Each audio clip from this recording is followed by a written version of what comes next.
Welcome to daily current affairs 365। इस video में हम लोग कवर करेंगे इवेंट्स जो 31 अगस्त जो छूट गए थे और 1 सितंबर 2025 के। ये सारे इवेंट्स जो हैं वो न्यूज़ इवेंट्स सेलेक्ट किए गए हैं फॉर कॉम्पिटिटिव एग्ज़ाम्स। तो जो बच्चे देना चाहते हैं एग्ज़ाम्स बैंक्स के, एनडीए के, सीडीएस के, आरबीआई के, एसएससी के, नाबार्ड के, स्टेट पीसीएस के, उसको ध्यान में रखते हुए यहाँ पे आपके न्यूज़ सेलेक्ट किए गए हैं और उन पॉइंट्स को हाईलाइट किया गया है जो एग्ज़ाम्स में पूछे जाते हैं। इसको स्टार्ट करते हैं। आज के वीडियो में कौन कौन सा टॉपिक कवर किया गया है। इसमें कवर किया गया है आपका PM Modi's visit to China. Ajay Seth वो उन्होंने चार्ज संभाल लिया as the chairperson of the IRDAI।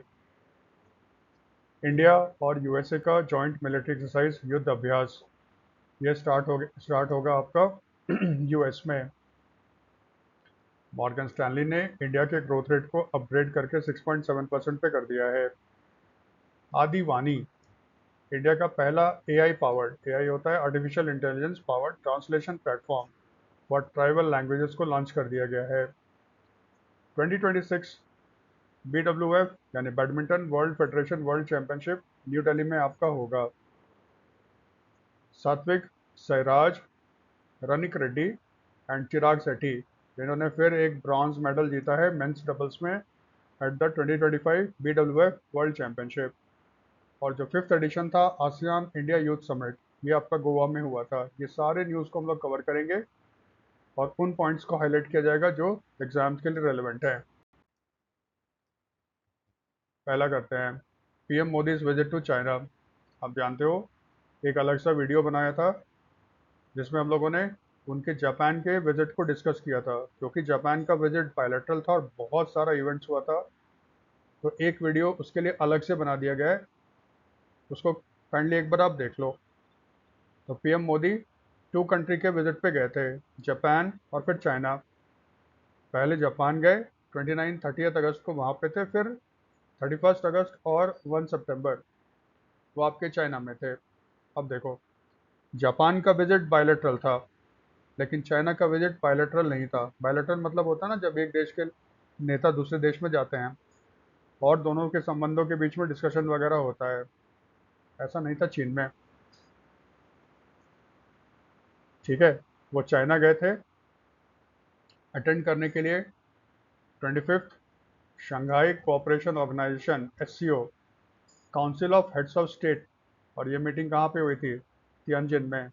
याद रखना, SCO यानी कि शंघाई कोऑपरेशन ऑर्गेनाइजेशन का सबसे top most decision making body है वो है council of head of state. ये साल में एक बार होता है, उसको अटेंड करने के लिए मोदी साहब गए थे। ठीक है, अब आ जाते हैं थोड़ा एग्जाम ओरिएंटेड। मोदी साहब का ये सेकंड विजिट था चाइना का। इससे पहले 2018 में वो चाइना गए थे, वो एक बायलैटरल विजिट था। तो इसका मतलब 2025 में गए। मोदी साहब कितने साल के बाद चाइना गए, ये आपका एग्जाम में आ सकता है। मेन तो देखो SCO का समिट मीटिंग था, लेकिन कंटेक्स्ट बेसिकली बहुत ही इंपॉर्टेंट था क्योंकि आप जानते हो डोनाल्ड ट्रंप ने इंडिया पे 50% का टैरिफ लगा रखा है। और वो 25% एक्स्ट्रा टैरिफ इसलिए लगा है क्योंकि उनके हिसाब से इंडिया रशिया का तेल खरीद रहा है जिससे कि रशिया को पैसे मिल रहे हैं और रशिया यूक्रेन पे अटैक कर रहा है। ठीक है, वहाँ पे Narendra Modi Russian president Vladimir Putin से मिले, चाइनीज़ प्रेसिडेंट जी जिनपिंग से मिले, और तीसरा जो वो मिले वो थे सीनियर जनरल मिन ऑन्ग लियांग। देखो याद रखना, इनका जो ऑफिशियल पोस्ट है वो है chairman of the state security and peace commission of Myanmar. Myanmar में मिलिट्री का शासन है और एक्चुअली मिलिट्री रूल करता है। और वहाँ पे मिलिट्री के हेड कौन है? मिन ऑन्ग लियांग। ठीक है, इन्होंने अपना पोस्ट रखा है सीनियर जनरल। वो छोड़ो, मिलिट्री के डिक्टेटर ये हैं। इसका मतलब म्यांमार से मिले, चाइना वाले से मिले और पुतिन वाले से मिले। म्यांमार इंडिया के लिए बेहद इंपॉर्टेंट एक नेबरिंग कंट्री है। ठीक है, अब देखो क्या हुआ। 25 meeting of the SCO council of head of the state. इसमें खास बात क्या हुआ? ये तो चलो पता ही है, ये कहाँ पे हुआ था? तिएंजिन चाइना में, ठीक है। और चेयरमैन कौन था? चाइना, ठीक है। इसमें अटेंड किसने किया? देखो ब्रिक्स में, सॉरी, एससीओ में 10 लीडर्स, 10 कंट्रीज इसके मेंबर हैं। China, India, Russia, Kazakhstan, Tajikistan, Uzbekistan, Kyrgyz Republic जिसको पहले किर्गिस्तान बोलते थे, पाकिस्तान, ईरान और बेलारूस, ठीक है। इन सभी के जो आपके हेड थे वो सारे इकट्ठे हुए थे यहाँ पे। पाकिस्तान से उनके प्राइम मिनिस्टर आए थे, शहबाज शरीफ, ठीक है। ये सारे लीडर यहाँ पे इकट्ठे हुए थे। यहाँ पे ध्यान ये देना, पिछला जो समिट हुआ था 2024 में, ये अस्ताना कजाकिस्तान में हुआ था। वहाँ पे बेलारूस को 10th मेंबर के रूप में एडमिट किया गया था। तो बेलारूस पिछले साल इसको मेंबर बनाया गया था एससीओ का, और वो बेलारूस भी आपका यहाँ पे आया था। फिर कजाकिस्तान से 1 साल के लिए इसका चेयरमैनशिप चाइना को मिल गया। चाइना ने बहुत सारे इवेंट्स करवाए एससीओ के, और अधिकतर जो था वो तियानजिन में ही होता था। डिफेंस मिनिस्टर का मीटिंग भी वहीं पे हुआ था, फॉरेन मिनिस्टर्स का मीटिंग भी देखो वहीं पे हुआ था। जितने सारे मीटिंग हुए, सबका थीम क्या था? Advancing the Shanghai spirit, SCO in action, ये उसका थीम था। थीम से बहुत कम क्वेश्चन पूछता है, लेकिन थोड़ा याद रखना भाई, यू नेवर नो। वहाँ पे जब मीटिंग खत्म हुई तो अनाउंसमेंट हुआ कि अगला इसका हेड कौन होगा। एससीओ का जो चेयरमैनशिप है किर्गिज रिपब्लिक को दे दिया गया। इसका मतलब जो 26 SCO council of head of state की जो मीटिंग होगी वो 2026 में किर्गिज में होगा। किर्गिस्तान में कहाँ पे होगा ये अभी पता नहीं।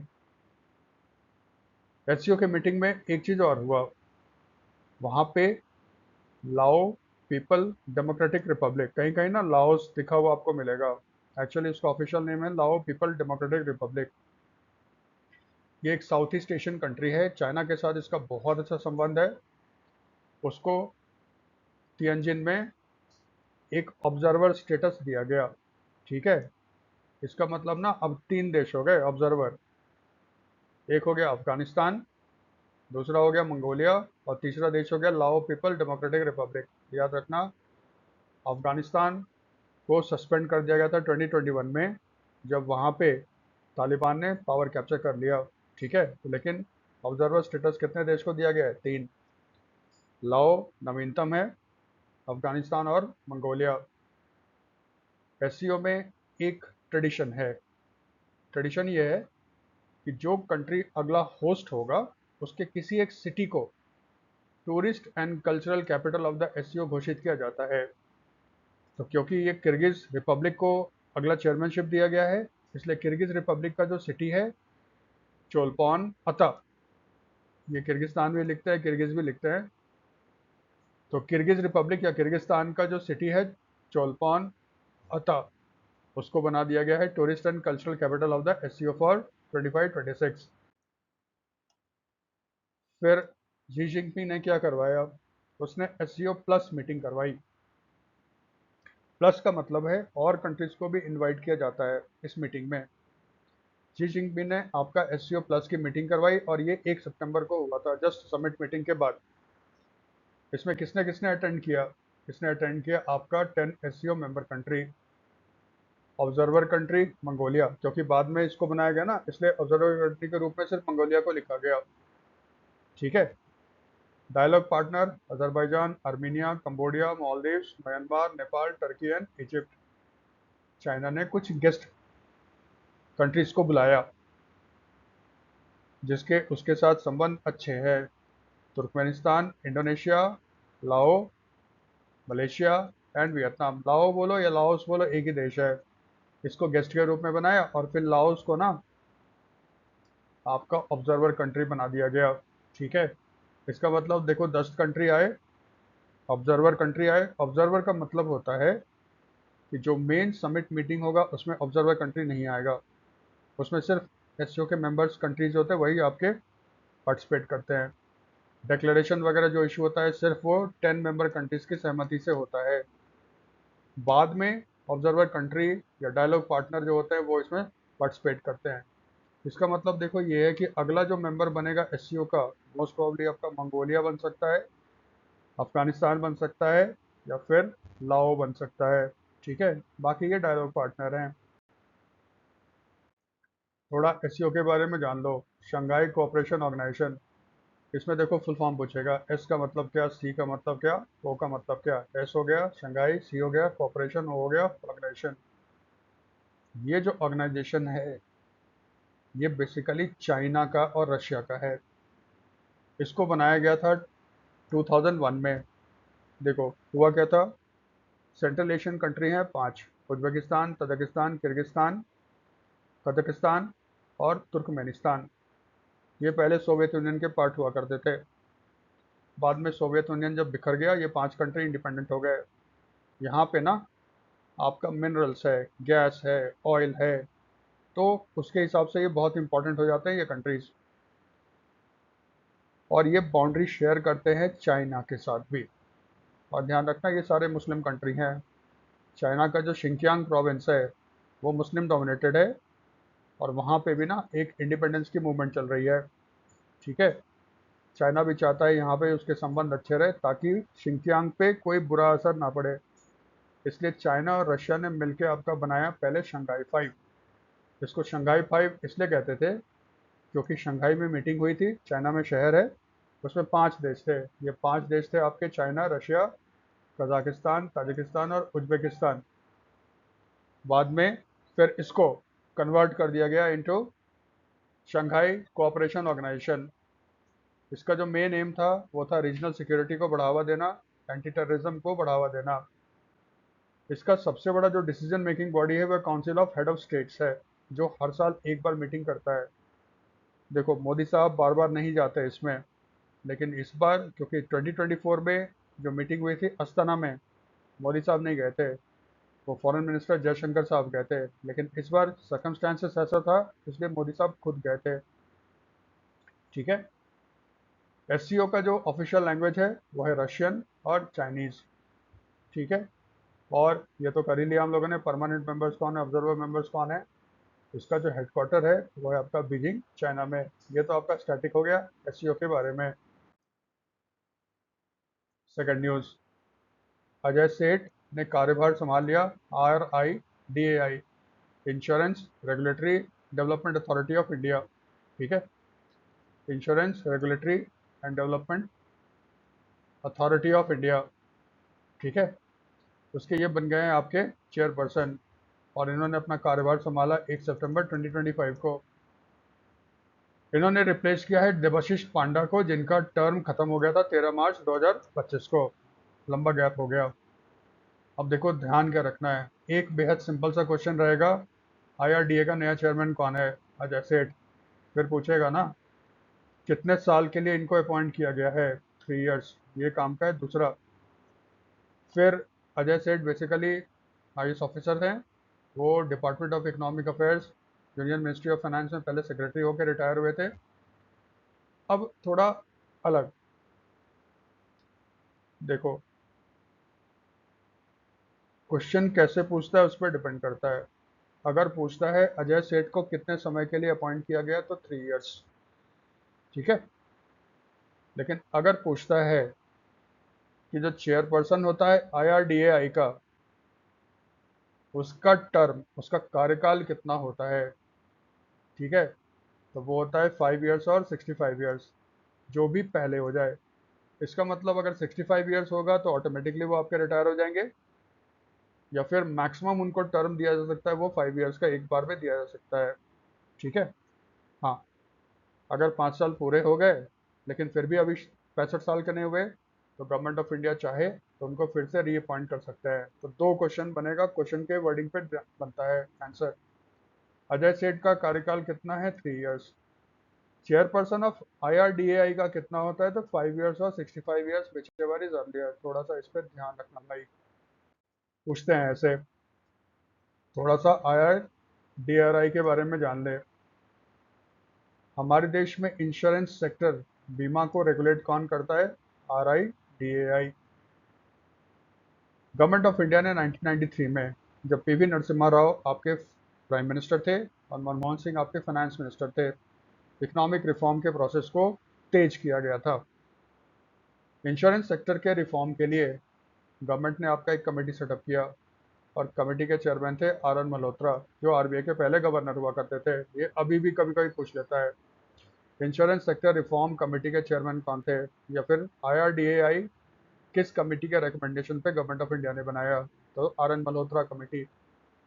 गवर्नमेंट ऑफ इंडिया ने क्या किया, 1999 में एक ऑर्डर इशू किया, एग्जीक्यूटिव ऑर्डर। ठीक है, एग्जीक्यूटिव ऑर्डर का मतलब होता है, क्योंकि हमारे देश में जो भी काम होता है प्रेसिडेंट के नाम पे, प्रेसिडेंट ने एक ऑर्डर इशू किया, उसने कहा कि भाई बन गया एक insurance regulatory and development authority. इसमें याद रखना IRDAI इसका नाम नहीं था, insurance regulatory and development authority, और इसको रखा गया था under the ministry of finance. ठीक है, फिर पार्लियामेंट ने IRDA एक्ट 1999 में पास किया और इसको एक स्टैट्यूटरी बॉडी बना दिया। सिंपल सा फंडा याद रखना, अगर पार्लियामेंट ने लॉ पास किया या किसी स्टेट लेजिस्लेचर ने लॉ पास किया, उसके बाद किसी संस्था का निर्माण होता है, उसको स्टैट्यूटरी बॉडी बोलते हैं। क्योंकि पार्लियामेंट ने लॉ पास किया था और उसके बाद फिर इसको बनाया गया, तो इसका मतलब ये क्या हो गया, स्टैट्यूटरी बॉडी हो गया। एक होता है कॉन्स्टिट्यूशनल बॉडी, संवैधानिक संस्था। संवैधानिक संस्था वो होता है जिसका मेंशन ना कॉन्स्टिट्यूशन में किया गया है और कॉन्स्टिट्यूशन के द्वारा बनाया गया है, जैसे prime minister, president, council of minister, governor, या फिर और बात करो election commission of India, UPSC। ठीक है, ये सारे ना कॉन्स्टिट्यूशनल बॉडी हैं क्योंकि इनको कॉन्स्टिट्यूशन के द्वारा बनाया गया है। बाद में 2014 में IRDA एक्ट को संशोधित किया गया और इसमें ना इंडिया वर्ड ऐड किया गया। अब इसका नाम क्या हो गया, insurance regulatory and development authority of India. ये तो कहानी है। चेयरपर्सन बताइए आपको, अजय सेठ, और हेडक्वार्टर इसका कहाँ पे है, तेलंगाना, ये याद रखना भाई। ठीक है, जो इंश्योरेंस रेगुलेटरी अथॉरिटी है उसका हेडक्वार्टर कहाँ पे, हैदराबाद, तेलंगाना। अब तो ये तेलंगाना में आ गया ना। ठीक है, ये चीज़ आपको याद रखना होगा इसमें स्टैटिक वाले पोर्शन में। Next, India USA joint military exercise Yudh अभ्यास 2025, 21वां एडिशन। देखो, अमेरिका और भारत के बीच में आपके ट्रेड के कारण संबंध अच्छे नहीं हैं, लेकिन इसके बावजूद भी इंडिया और अमेरिका के कुछ लोग चाहते हैं कि रिलेशन अभी भी अच्छा बना रहे। तो जो मिलिट्री टू मिलिट्री कोऑपरेशन है उसको अभी जारी रखा गया है। ठीक है, तो उसी में एक है युद्ध अभ्यास। सबसे पहले याद रखो, ये ना इस बार इसको कौन होस्ट कर रहा है, अमेरिकन आर्मी, और ये कहाँ पे हो रहा है, फोर्ट वेनराइट, अलास्का, USA में। तो 21वां युद्ध अभ्यास अलास्का US में हो रहा है। ड्यूरेशन आपका ये है, ये नहीं पूछता ड्यूरेशन। इंडिया को रिप्रेजेंट कर रहा है आपका मद्रास रेजिमेंट, इंडियन आर्मी का जो मद्रास रेजिमेंट है उसमें से कुछ लोग को सेलेक्ट करके उनको भेजा गया है। थोड़ा सा याद रखना, युद्ध अभ्यास ये हर साल होता है। जैसे मिलिट्री एक्सरसाइज होगा ना, इनके क्वेश्चन पूछने का तरीका क्या होता है, इनका क्वेश्चन पूछने का तरीका एक होगा कि ये जो अभ्यास है किसके किसके बीच में होता है, इंडिया और USA। जैसे युद्ध अभ्यास हो गया इंडिया और USA, फिर वो पूछेगा ना ये क्या है, मिलिट्री है, ये आपका आर्मी का है, एयरफोर्स का है, नेवी का है, या ट्राई सर्विस है। फिर ये कौन सा है, आर्मी एक्सरसाइज है। फिर पूछेंगे ना कितने दिनों पे होता है ये, 1 साल, 2 साल, 3 साल, 4 साल, 5 साल, 6 साल, जो भी होता है। तो आंसर याद रखना है क्या, एनुअली। लास्ट जो हुआ था वो आपका राजस्थान में हुआ था। तो ये ना अल्टरनेट होता है, एक बार राजस्थान, एक बार भारत में करेगा, एक बार US में होगा। अब क्योंकि 2024 वाला इंडिया में हुआ था, इंडियन आर्मी ने इसको होस्ट किया था, इसलिए 2025 वाला जो है ना वो US आर्मी को कर रहा है। ये 3-4 तरह से मिलिट्री एक्सरसाइज का क्वेश्चन पूछते हैं, उसको थोड़ा ध्यान रखिएगा। जितने भी मिलिट्री एक्सरसाइज आपके सामने आएंगे, पढ़ने का तरीका यही रहेगा, कहाँ पे हो रहा है, होस्ट कौन कर रहा है, आर्मी, नेवी, एयरफोर्स, या ट्रायल सर्विस एक्सरसाइज है। ये हर साल होता है, 2 साल होता है, 3 साल होता है, 4 साल होता है। इस तरह से आपको याद रखना है। फर्स्ट कहाँ पे हुआ था, बहुत रेयर पूछता है। ठीक है, जो नेक्स्ट न्यूज़ है, मॉर्गन स्टैनली, उसने इंडिया का ग्रोथ रेट को अपग्रेड करके कर दिया है 6.7%। देखो, ट्रम्प साहब कहते हैं इंडिया डेड इकॉनमी है, ये मजाक वाली बात है। ठीक है, वर्ल्ड में अभी भी फास्टेस्ट ग्रोइंग मेजर इकॉनमी देखो मेजर इकॉनमी का मतलब जो होता है बड़े इकॉनमी, उसमें फास्टेस्ट ग्रोइंग इकॉनमी जो है ना वो इंडिया है, ठीक है, इंडिया है आपका। अभी क्या हुआ था कुछ दिन पहले, नेशनल स्टैटिस्टिकल ऑर्गेनाइजेशन, ये पिछले वाली वीडियो में आप देख सकते हो, 2930 वाला जो 31 अगस्त वाला जो वीडियो उसमें किया हुआ है, एनओसी ने डेटा निकाला और उसने कहा कि जो फर्स्ट क्वार्टर है आपका, ठीक है, of the current financial year, ठीक है, करंट फाइनेंशियल ईयर है 2025-2026, तो 25-26 में फर्स्ट क्वार्टर में इंडिया का जो ग्रोथ रेट था वो आपका 7.8% था। इसके आने के बाद मॉर्गन स्टैनली ने तुरंत अपना रिपोर्ट निकाला। उसने पहले कहा था कि भारत का ग्रोथ रेट 6.2% होगा, लेकिन अब जब फर्स्ट क्वार्टर का उसने रिपोर्ट देखा, ये तो किसी के एक्सपेक्टेशन से बियॉन्ड था, कोई इतना उम्मीद नहीं कर रहा था। उसने फटाफट बढ़ा के कह दिया कि 25-26 में इंडिया का ग्रोथ रेट होगा 6.7%। ये सब ध्यान रखना भाई, एक बार पूरा लिस्ट बना के आपको दे देंगे। एक कंफ्यूजन होता है FY26, इसका मतलब क्या होता है? देखो 26 लिखा है ना, FY का मतलब होता है फाइनेंशियल ईयर, 26 का मतलब फिर क्या क्या है ये? हमारे देश में फाइनेंशियल ईयर स्टार्ट होता है 1 अप्रैल से और एंड होता है 31 मार्च। तो जैसे ये फाइनेंशियल ईयर चल रहा है 25-26, इसका मतलब ये स्टार्ट हुआ 1 अप्रैल 2025 को और ख़त्म होगा 31 मार्च 2026 को। तो 31 मार्च 2026 को ये ख़त्म हो जाएगा, इसलिए फाइनेंशियल ईयर जो होगा वो ख़त्म कब होगा? मार्च 2026 में, इसीलिए लिखा हुआ है 26। अगर लिखा रहता है FY25, इसका मतलब ये 2024-2025 होगा, ठीक है, तो इसमें कंफ्यूजन नहीं होना है। FY26 का मतलब होता है 25-26, ठीक है। मॉर्गन स्टैनली एक अमेरिकन मल्टीनेशनल इन्वेस्टमेंट बैंक है। आदिवानी, ठीक है, India's first AI-powered translation platform for tribal language has been launched, ठीक है।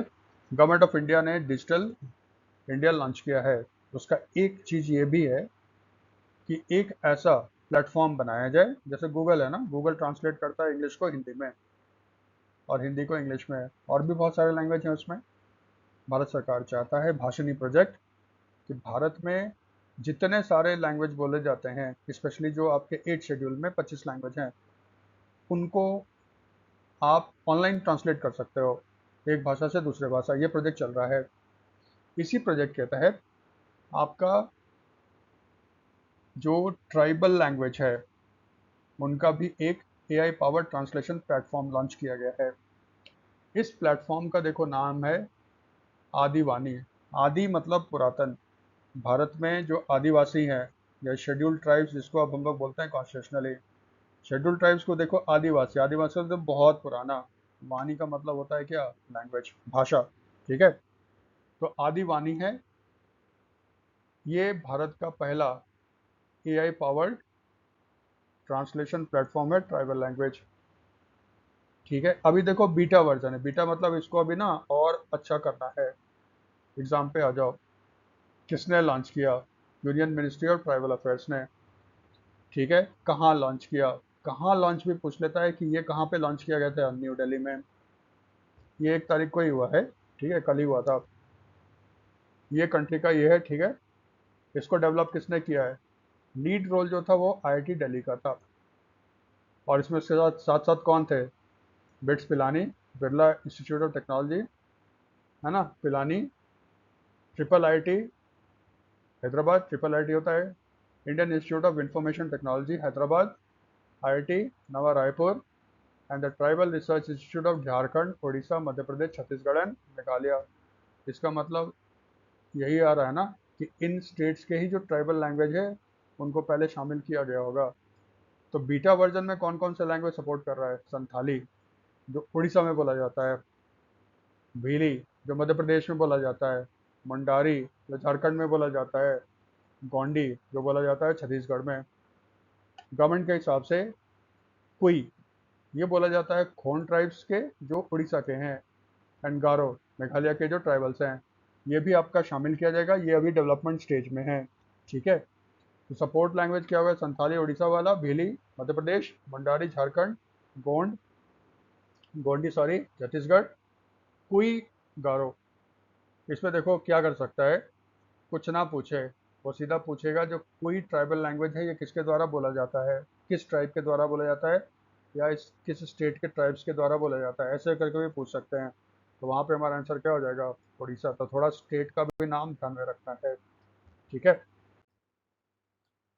Next, India to host 2026 BWF world championship. BWF का मतलब होता है बैडमिंटन वर्ल्ड फेडरेशन। ठीक है। इनका वर्ल्ड चैंपियनशिप है अगस्त 2026 में जो होगा, जो उसका 30th एडिशन होगा, उसके लिए न्यू दिल्ली को चूज़ किया गया है। ठीक है। ये देखो दूसरी बार है जब भारत आपका वर्ल्ड बैडमिंटन चैंपियनशिप होस्ट करेगा। इससे पहले 2009 में इसको इंडिया में ऑर्गेनाइज किया गया था और ये हुआ था हैदराबाद। याद रखना, हैदराबाद उस समय आंध्र प्रदेश का कैपिटल था।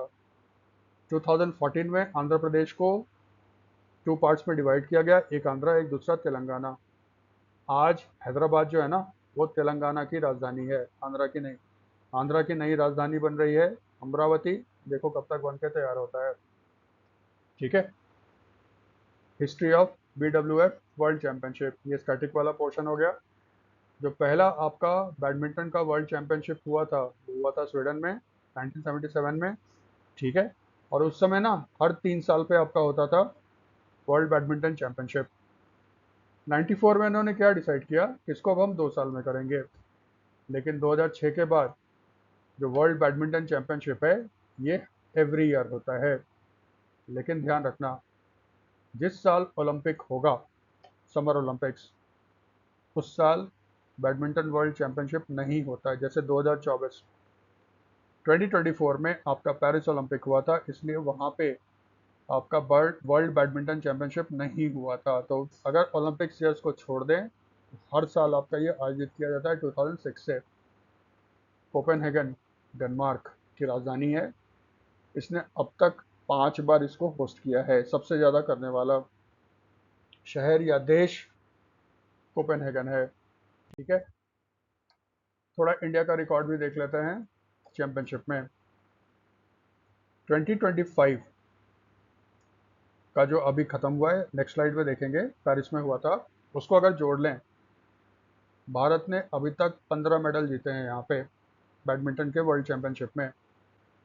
और एक रिकॉर्ड है 2011 के बाद जितने भी वर्ल्ड चैंपियनशिप हुए हैं बैडमिंटन के, हर एडिशन में कम से कम एक मेडल तो भारत ने जीता ही जीता है। 2017 में आपका 2 मेडल जीता गया था। पीवी सिंधु ने मेडल जीता था सिल्वर। और वो कौन है हरियाणा वाली,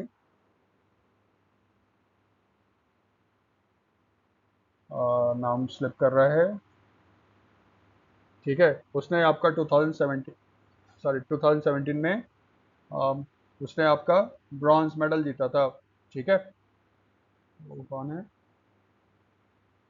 हरियाणा की है, कर्नाटका में सेटल्ड है आपकी, नाम स्लिप कर रहा है। चलो ठीक है। पहला मेडल जो भारत को जिताया था वो आपका जिताया था प्रकाश पादुकोण ने, और वो था एक ब्रॉन्ज मेडल। जो 1993 का जो वर्ल्ड कप हुआ था कोपेनहेगन में, उसमें प्रकाश पादुकोण ने आपका ये मेडल जीता था। जो पहला गोल्ड मेडल है भारत के लिए वो पीवी सिंधु ने जीता था 2019 में।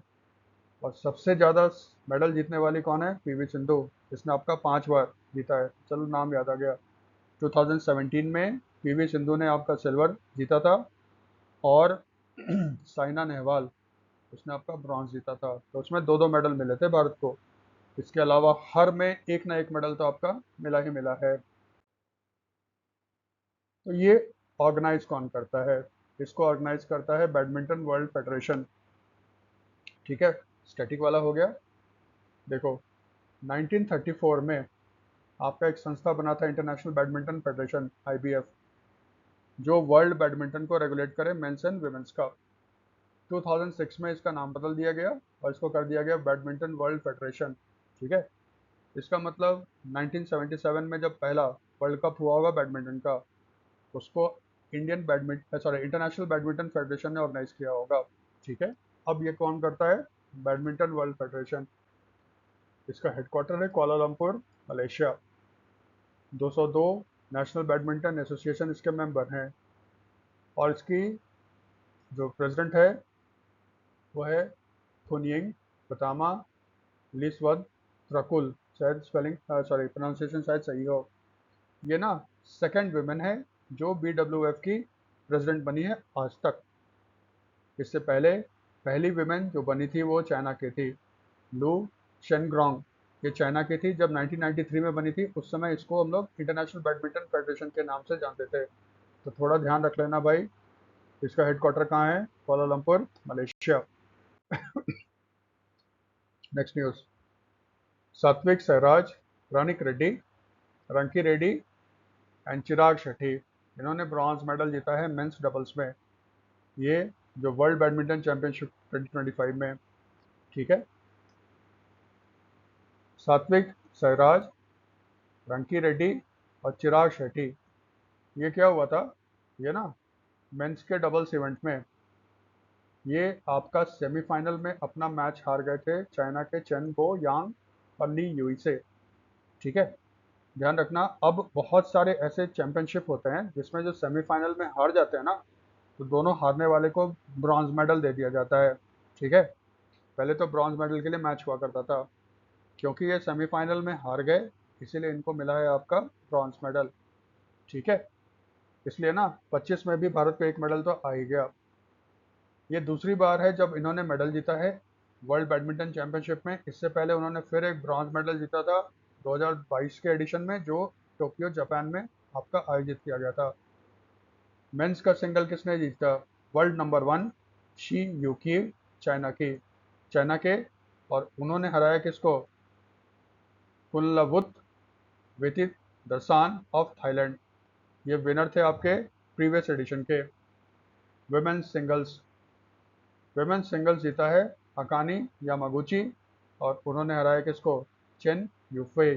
ये कहाँ की है? चाइना की। देखो इसमें ना नॉर्मली स्पोर्ट्स वाले में अगर इंडियन कोई जीतता है तब तो हमें जरूर याद रखना है, पूछ लेता है। पूछने का एक तरीका होता है ये मेडल किसने जीता, एक तरीका होता है ना वो किससे हार गए, ये भी पूछ लेता है। तो अगर मान लो जैसे पूछता है मेंस सिंगल्स टाइटल किसने जीता? शी यूक्वी, या ऐसा भी पूछ सकता है, ठीक है, शी यूक्वी, चाइना के जिन्होंने आपका सिंगल्स का टाइटल जीता है मेंस का, वो फाइनल में उन्होंने किसको हराया, ऐसे करके भी पूछ लेता है। तो थोड़ा ये भी याद रखते हैं किसको हराया। इस तरह वुमेन सिंगल्स में ये है। हम लोग डबल्स वुमेन्स और मेंस का तो नहीं करेंगे, ना ही हम लोग मिक्स करेंगे, क्योंकि इसमें कोई इंडियन नहीं है, इसलिए स्किप मार सकते हैं। ये कहाँ पे हुआ था? पेरिस में हुआ था अगस्त में 2025 में। Fifth edition of the ASEAN India youth summit, ये हुआ था पणजी गोवा में, ठीक है। ये पणजी गोवा में हुआ था। ऑर्गेनाइजर इसको ऑर्गेनाइज किया था ministry of external affairs in collaboration with the India foundation and the ASEAN foundation. एक तो पूछ लेगा कहाँ हुआ, पणजी गोवा में, डेट जरूरत नहीं है। पूछ लेगा किसने ऑर्गेनाइज किया, तो MEA ने, मिनिस्ट्री ऑफ एक्सटर्नल अफेयर्स ने, इंडिया फाउंडेशन और आसियान फाउंडेशन के साथ मिलकर। पूछ सकता है थीम क्या था? Connecting the youth shaping our future. और इनॉग्रेशन किसने किया, ये भी हमारे काम का है, पवित्रा मार्गरीटा यसम के है ना। ये union minister of state for external affairs and textile है, इन्होंने इसका इनॉग्रेशन किया था। थोड़ा आसियान के बारे में जान लो। इसमें 10 कंट्री हैं और सारे कंट्री हैं साउथ ईस्ट एशियन नेशंस के। इनको बनाया गया था 1967 में। इसमें 10 देश कौन है? Thailand, Indonesia, Philippines, Brunei, Malaysia, Singapore, Myanmar, Cambodia, Vietnam, लाओ, ये 10 देश इसके मेंबर हैं। तिमोर लिस्टे, जिसको पहले हम लोग ईस्ट तिमोर के नाम से जानते थे, वो इसका एक ऑब्जर्वर है। और इसका जो हेडक्वार्टर है वो आपका जकार्ता इंडोनेशिया में है, ठीक है। तो हेडक्वार्टर है जकार्ता इंडोनेशिया में। अब चलिए जो हम लोगों ने अभी तक किया उसको फटाफट हम लोग देखते हैं क्या क्या किया है हम लोगों ने, है ना, क्वेश्चन आंसर सेशन। चलो, where was the 25th SCO council of heads of state meeting held?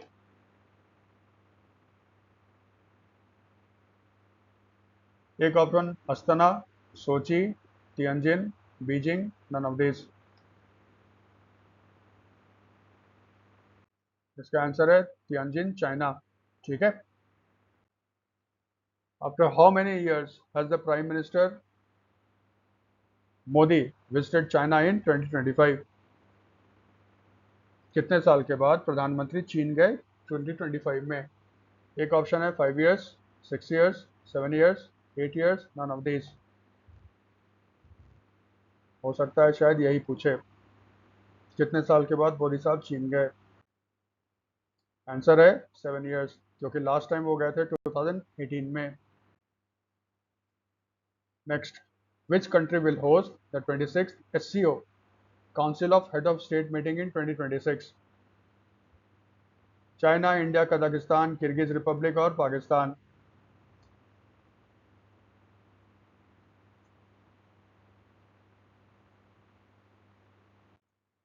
इसका आंसर है किर्गिज। ठीक है। Which country has been recently made an observer of the Shanghai Cooperation Organization in 2025? Afghanistan, Belarus, Laos People's Democratic Republic, Malaysia, Mongolia।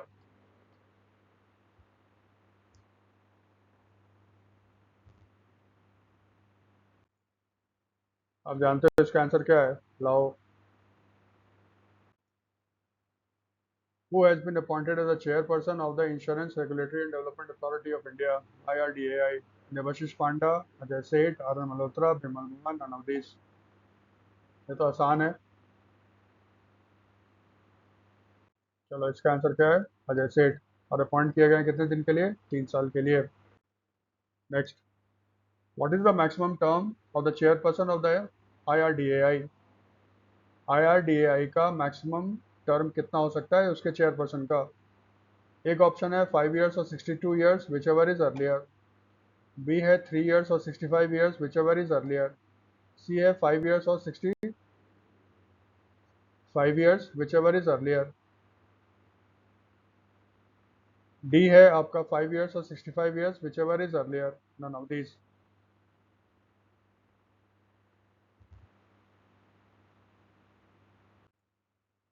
Answer है D, 5 years और 65 years, whichever is earlier.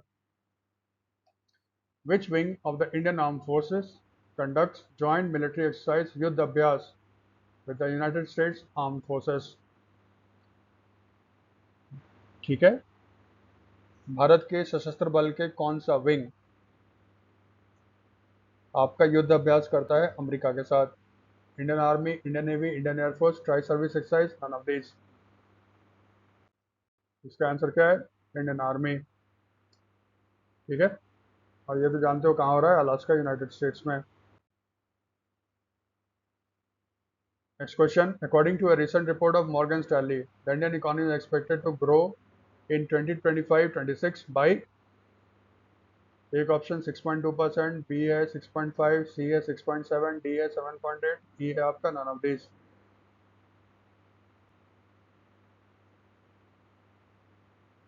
हमारा answer क्या है?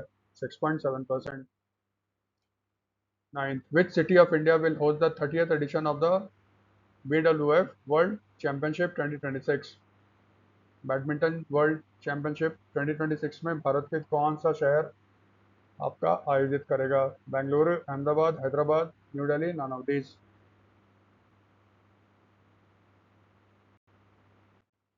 इसका answer है new Delhi.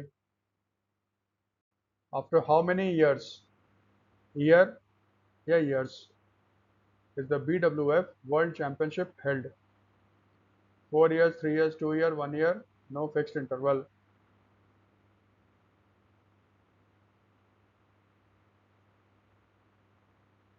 Answer है 1 year, D.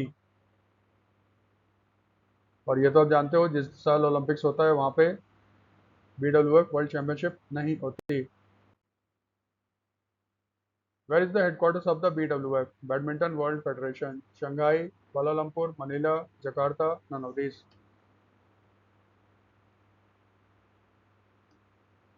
इसका answer आप जानते हो, आंसर क्या है? कुआलालंपुर। 12th, सात्विक, सैराज, रंकी रेड्डी और Chirag Shetty, who recently won a bronze medal in an international sporting event, belongs to which sport? यानी सात्विक, सैराज, रंकी रेड्डी और चिराग शेट्टी, जिन्होंने एक ब्रॉन्ज मेडल जीता है एक इंटरनेशनल स्पोर्टिंग इवेंट में, किस खेल से बिलोंग करते हैं? Table tennis, tennis, badminton, squash, none of this.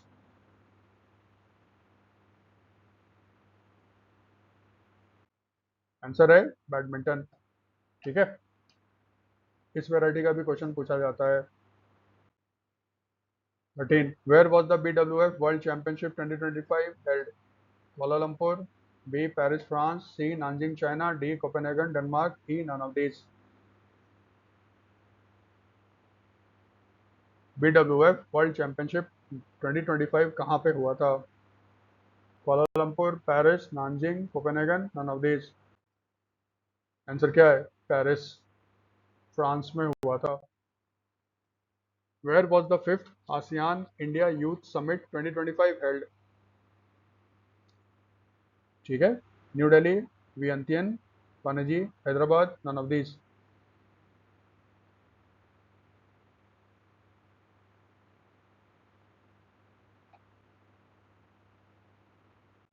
Answer क्या है? पणजी, गोवा। वियंतियन जो है ना, वो कैपिटल है लाओ पीपल्स डेमोक्रेटिक रिपब्लिक का। ठीक है,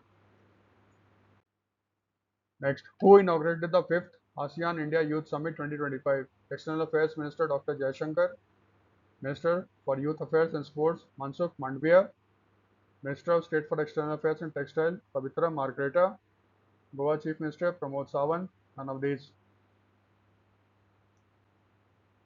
fifth ASEAN India Youth Summit का इनॉग्रेशन किसने किया? इसका आंसर क्या है? Minister of state for external affairs and textile Pabitra Margherita. Sixth, where was the beta version of the Adivani, India's first AI-powered translation platform for tribal language, launched recently? कहाँ पे launch किया गया था Adivaani? Bhubaneswar, Orissa, new Delhi, Aizawl, Mizoram, Ranchi, Jharkhand, none of these. Answer क्या था? New Delhi. Thanks for watching. अगर आपको ये वीडियो हेल्पफुल लगता है तो लाइक करो और हमारे चैनल को थोड़ा सब्सक्राइब करो। Thank you.